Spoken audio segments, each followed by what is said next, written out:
માં વૈભવ લક્ષ્મી વ્રત વિધિ સાંભળવાથી જ ઘરમાં ધનલાભ, સુખ, સંપત્તિ આવે છે. જાણો પૂરી વિધિ અને કથા. સામાન્ય રીતે આ વ્રત સૌભાગ્યવતી સ્ત્રીઓએ જ પોતાના સાસરે ગયા બાદ કરવું જોઈએ, પણ ક્યારેક જો અનુકૂળતા ન હોય તો ઘરમાં જ કોઈ કુંવારિકા હોય એ પણ આ વ્રત સરળતાથી કરી શકે છે. જો ઘરમાં સ્ત્રીઓ માટે આ વ્રત કરવું અશક્ય હોય અને કુમારિકા ન હોય તો ઘરમાંથી કોઈ પણ પુરુષ આ વ્રત કરી શકે છે. આ વ્રત કોઈને પરાણે કરાવવું નહીં, પરંતુ પૂરેપૂરી શ્રદ્ધા અને ભાવની સાથે જ આ વ્રત કરવું જોઈએ, તો જ આ વ્રતનું ફળ મળે છે. સામાન્ય રીતે આ વ્રત હંમેશા માટે કરવું જોઈએ અથવા તો બને ત્યાં સુધી કરવું જોઈએ, પરંતુ વ્રત ફળ્યું કે તરત જ મૂકી દેવું જોઈએ નહીં. મતલબ કે ફળની આશા રાખ્યા વગર જ આ વ્રત કરવું જોઈએ. મિત્રો, આવો જાણીએ શ્રી વૈભવ લક્ષ્મી વ્રતને લગતી એક વ્રત કથા. એક મોટું શહેર હતું. એ શહેરમાં આજના જમાનાના લોકો વસતા હતા, એટલે સૌ કામમાં મશગુલ હતા. કોઈને કોઈની પડી ન હતી. ત્યારે એક જ કુટુંબમાં કોઈને કોઈની પડી ન હોય તો પછી બીજાને તો કોની પડી હોય, અને એમાંય આડોશી પાડોશીની તો વાત જ શી કરવી. અને જ્યાં આગળ આવવું હોય ત્યાં આગળ ધાર્મિક પ્રવૃત્તિઓ તથા દયામાયા ક્યાંથી હોય? સ્વાભાવિક રીતે ઓછા થઈ ગયા હતા. એને બદલે નીતિ અને તે વિશ્વાસ જુગાર અને દારૂની એવા બીજા અનેક વ્યવસાયના ભોગ લોકો બનવા લાગ્યા હતા. લોકોના મનમાં તો પૈસો મારો પરમેશ્વર જ હતું, એ સિવાય બીજું કંઈ જ ન હતું. પરંતુ ખારા સમુદ્રમાં કે મીઠી વીરડી પણ હોય છે, એમ ખરાબ માણસોની વચ્ચે ક્યાંક સારા માણસો વસતા હોય છે. આવા સારા માણસોમાં પણ એક હતો મદન, બીજી હતી મંગળા.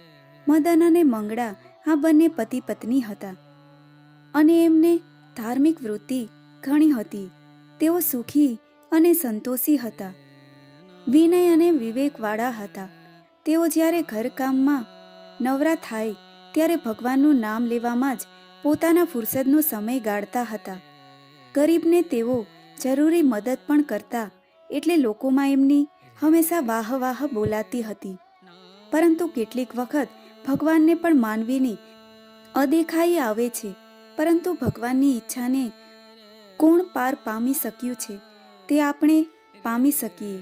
જ્યારે ભગવાન કોઈ માનવીને આપવા ઈચ્છે છે ત્યારે છપ્પર ફાડીને આપે છે, અને જ્યારે લઈ લેવું હોય ત્યારે એની પાસે એક પૈસો પણ રહેવા દેતા નથી.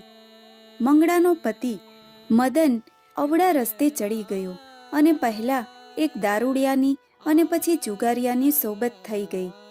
આથી એની બધી કમાણી દારૂ અને જુગારમાં જવા લાગી, અને રોજે રોજ એની હાલત ખરાબ થવા લાગી. એટલે મંગળા વિચારીને પારકા કામ કરીને, કોઈના કોઈ વાસણ કરીને, કોઈના કોઈ કચરા પોતા કરીને, કોઈના કપડાં ધોઈને પણ થોડી ઘણી કમાણી કરવા લાગી, અને એનાથી એને એના પેટ પરનું ભાડું મળવા લાગ્યું. મંગળા પોતાના કુટુંબની છાસ રોટલો ખવડાવીને ભરણ પોષણ કરવા લાગી. પરંતુ મદન એકવાર તેની પત્ની મંગળાને ખૂબ માર મારીને તેના દાગીના પડાવી ગયો, અને દાગીનાને વેચીને એમાંથી જ પૈસા આવ્યા તેનો દારૂ પી ગયો. આમ જે ઘરમાં એક દિવસ ભગવાનનું નામ લેવાતું હતું, એ જ ઘરમાં દરિદ્રતા અને ભૂખમરા જેવી સ્થિતિ સર્જાઈ ગઈ. પરંતુ મંગળા સમજુ હતી, અને એક દિવસ વિચાર કરતી બેઠી હતી, ગયા ભવના અમારે કોઈ ખરાબ કર્મોના લીધે અમારા ઘરની આવી સ્થિતિ થઈ ગઈ છે, પરંતુ હવે અમારે સમજવું જોઈએ. ભૂલ્યા ત્યાંથી ફરી ઘણું જોઈએ, જાગ્યા ત્યારથી સવાર ગણવી જોઈએ. દુઃખ પછી સુખ આવવાનું જ છે, એટલે અમારે હવે ભગવાન પર શ્રદ્ધા રાખીને પ્રભુ ભક્તિમાં દિલ જોડવું જોઈએ. આ વિચાર કરીને મંગળા તો પ્રભુ ભક્તિમાં લીન થઈ ગઈ, અને સમય મળે ત્યારે ચિંતા કરવા લાગી કે ખરાબ માર્ગે ચડી ગયેલા મારા પતિને મારે સાચા માર્ગે ચડાવવા કેવી રીતે. એ તો આખો દિવસ જ કંઈ થોડી ઘણી કમાણી કરતો હતો તે બધી દારૂમાં ઠાલવી દેતો હતો. રોજ રાતે સૂતી વખતે મંગળા ભગવાનનું નામ લઈને સૂતી અને લક્ષ્મી દેવીની 5 માળા કરીને પછી આંખો બંધ કરતી. એક દિવસની વાત છે, 5 માળા પૂરી કરી ને એને લક્ષ્મી દેવીનું નામ લઈને સૂતી વખતે અડધી રાત્રે સપનું આવ્યું. સ્વપ્નમાં એને સાક્ષાત લક્ષ્મીજી દેખાય છે. એક ડોસીનું રૂપ ધારણ કરીને આવ્યા હતા. મંગળાએ પૂછ્યું, માજી આપ કોણ છો? આપની ઓળખાણ ન પડી. માજીએ કહ્યું, અરે મંગળા, તું મને નથી ઓળખતી? મંગળા કહે, હા માજી, મને કંઈ યાદ નથી આવતું. માજી કહે, અરે મારી બેટી મંગળા, તું તો દર શુક્રવારે લક્ષ્મીજીના મંદિરમાં આવતી હતી. આપણે બધા ભેગા મળીને લક્ષ્મીજીના ભજનો ગાતા હતા. આ બધું શું ખરેખર ભૂલી ગઈ? મંગળા કહે, અરે માજી, મને તો કંઈ યાદ આવતું નથી. એમ કહીને એને માથું ખંજોળ્યું અને યાદ કરવા લાગી. હું મહાલક્ષ્મી દેવીના મંદિરમાં ભજનો ગાવા આવતી હતી. આ માજીએ તો મને થોડું થોડું યાદ છે, તો ભજનો ગાતી હતી એ વાત સાચી, પણ મને યાદ આવતું નથી. માજીએ કહ્યું, તું હમણાં ઘણા દિવસથી ત્યાં આવી નથી, એટલે હું તને મળવા આવી છું. મંગળાએ કહ્યું, માં, હમણાં મારા પતિ અવળે રસ્તે ચડી ગયા છે અને તેથી અમારી આર્થિક સ્થિતિ ખૂબ જ ખરાબ થઈ ગઈ છે, એટલે હું આવી શકું એમ નથી. માજીએ કહ્યું, બેટા, હું તારી વાત જાણતા જ સમજી ગઈ. પહેલાં તો મને એમ થયું કે કદાચ તું સાજી માંદી હોય, પરંતુ પછી તપાસ કરતાં જાણવા મળ્યું કે તારો પતિ દારૂડિયો બની ગયો છે અને પરિણામે તમારી આર્થિક સ્થિતિ ખૂબ જ બગડી ગઈ છે. આમ કહીને માજીએ મંગળાને વાસામાં હાથ ફેરવવા માંડ્યો અને તેથી મંગળા ધ્રુસકે ધ્રુસકે રડવા લાગી. પછી મંગળાને માજીએ કહ્યું, બેટી મંગળા, તું જરાય ગભરાઈશ નહીં. સુખ અને દુઃખ એ તો માનવીના જીવનમાં આવ્યા જ કરે છે. તું ધીરજ રાખજે. હું પોતે જ લક્ષ્મી દેવી છું અને રૂપ બદલીને તારી ખબર કાઢવા આવી છું. તારો પતિ પણ થોડા વખતમાં જ સુધરી જશે, પરંતુ તારે એક વ્રત કરવું પડશે. મંગળાએ કહ્યું, જરૂર માં, કરીશ. તમે કહેશો એ વ્રત કરીશ. મને કહો, મારે કયું વ્રત કરવાનું છે? લક્ષ્મીજી બોલ્યા, બેટી, તારે લક્ષ્મીજીનું વ્રત કરવાનું છે તો સૌ સારાવાના થઈ જાય. આ વ્રતને વૈભવ લક્ષ્મી વ્રત કહેવામાં આવે છે. આ વ્રત કરવાથી માનવીની તમામ ઈચ્છા પૂરી થાય છે અને સુખ સંપત્તિ પાછી આવીને મળે છે. મંગળા કહે, પરંતુ માં, આ વ્રત મારે કેવી રીતે કરવું? માતાજી કહે, બેટી સાંભળ. આમ કહી માતાજી પોતાના અસલ સ્વરૂપમાં આવી ગયા. શ્રી વૈભવલક્ષ્મી વ્રતની વિગત કહેવા લાગ્યા. આ શ્રી વૈભવલક્ષ્મી વ્રત શુક્રવારે કરવામાં આવે છે.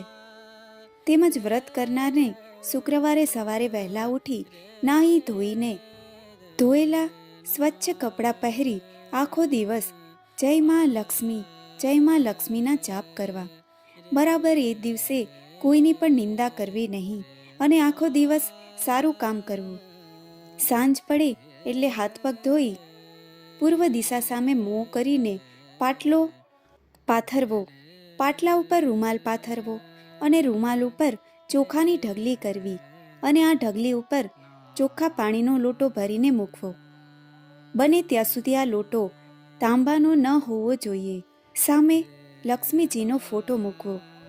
પાણી ભરેલા લોટાની ઉપર એક નાનકડી વાટકી મૂકવી. આ વાટકીમાં સોનાના એકાદ નાનકડા દાગીના મૂકવા. જો કદાચ કોઈના ઘરમાં સોનાના દાગીના ન હોય તો ચાંદીનો કોઈ પણ દાગીનો ચાલે, અને તે પણ ના હોય તો રોકડો રૂપિયો પણ ચાલે. એની આગળ ઘીનો દીવો પ્રગટાવી અને પછી અગરબત્તી સળગાવવી અને છેલ્લે વ્રતની ચોપડીની આગળના ભાગમાં આપેલ શ્રી યંત્રના દર્શન કરવા અને પછી સ્તવનનો પાઠ કરવો. વાટકીમાં જે દાગીના રાખ્યા છે તેને હળદર, કંકુ અને ચોખા ચડાવી એની પૂજા કરવી. તેના ઉપર ફૂલ ચડાવવું. માતાજીને કોઈ ગળી વસ્તુ બનાવી પ્રસાદ ધરાવવો. પ્રસાદી બનાવી ન હોય તો ખાંડ પણ ચાલે અથવા સાકર પણ ચાલે. પછી માતાજીની આરતી ઉતારવી. આરતી ઉતાર્યા બાદ સાચા દિલથી 11 વખત લક્ષ્મીજીની જય બોલવી. બીજા દિવસે વાટકીમાંનો દાગીનો લઈ લેવો અને લોટામાં જે શુદ્ધ પાણી હોય તેને તુલસીના ક્યારામાં રેડી દેવું. ચોખાની ઢગલી કરી હોય તે ચોખા પક્ષીઓને ચણવા નાખી દેવા. આ વિધિ કંઈ ખાસ અઘરી નથી. આમ વ્રત જો વિધિપૂર્વક કરવામાં આવે તો એનું ફળ ચોક્કસ જ મળે છે. માનવીને જો કોઈ દુઃખ હોય તો દુઃખ દૂર થાય છે અને ધનની ઈચ્છા હોય તો ધનની રેલમછેલ થાય છે. આ વ્રત 11 કે 21 શુક્રવાર સુધી કરવામાં આવે છે. આટલા શુક્રવાર પૂરા થાય પછી તેને ઉજવવામાં આવે છે. છેલ્લા શુક્રવારે જ્યારે ઉજવણું કરવાનું હોય ત્યારે આ બધી વિધિ ઉપરાંત નાળિયેર વધેરવામાં આવે છે, ખીરનો પ્રસાદ કરવામાં આવે છે. કુમારિકાઓને અથવા તો સૌભાગ્યવતી બહેનોને કંકુનો ચાંદલો કરીને શ્રી વૈભવલક્ષ્મી વ્રતની એક ચોપડી ભેટ કરવામાં આવે છે. આમ કહીને ડોસીમાના સ્વરૂપમાં આવેલ શ્રી લક્ષ્મી દેવી અંતર ધ્યાન થઈ ગયા અને એ જ દિવસે મંગળાએ ઉઠતા વેત નક્કી કરી નાખ્યું કે મારે શ્રી વૈભવલક્ષ્મી વ્રત ચોક્કસ કરવું છે અને પછીના શુક્રવારથી જ મંગળાએ આ વ્રત શરૂ કરી દીધું.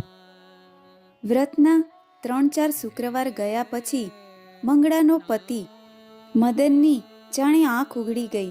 આટલા સમય દરમિયાન એણે અનેક ઠોકરો લાગી એટલે એની આંખોમાંથી અશ્રુ વહેવા લાગ્યા અને ધીમે ધીમે તે સુધરવા લાગ્યો અને થોડા સમય પછી શુક્રવાર પૂરા થયા ત્યાં તો તે સંપૂર્ણ સુધરી ગયો અને સજ્જન માણસ બની ગયો.